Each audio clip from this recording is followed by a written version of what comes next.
এই গার মেরেছে ওটা ফুটো না? চোদনাটা এখানে কি করছে? না, ব্যাপারটা দেখতে হচ্ছে তো।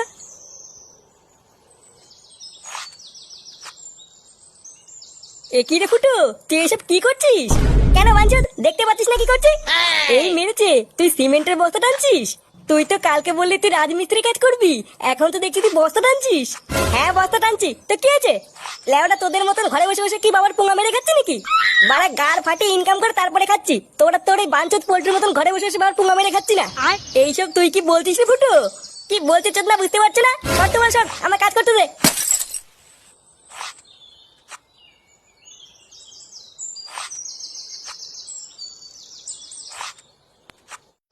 কি? ফুটো তোকে এইসব বলেছে? হ্যাঁ গো পল্টুদা, আমি শুধু জিজ্ঞাসা করেছিলাম ফুটো তুই এখানে কি করছিস। আরো তখনই আমাদের নামে কিস্তি মেরে বললো তোদের মতন বাবার পুঙা মেরে খাই না। চুদির ভাই বালের একটা কাজ পেয়ে নিজেকে বড় বাল মনে করছে। হ্যাঁ পল্টু, বাঞ্চরটা খুব বার বেড়েছে বুঝলি। লেওড়া বালের একটা কাজ পেয়ে নিজেকে বড় ভোদার বাল মনে করছে।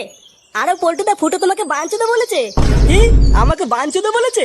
হ্যাঁ গো পল্টুদা, আমি সত্যি বলছি। তবে রে সরে বাচ্চার এত বড় সাহস! চোদনাটা কোথায় কাজ করে রে? ওই তো পল্টুদা, আমাদের পাশের পাড়ার নিতাই নতুন বাড়ি বানাচ্ছে। চোদনাটা ওইখানে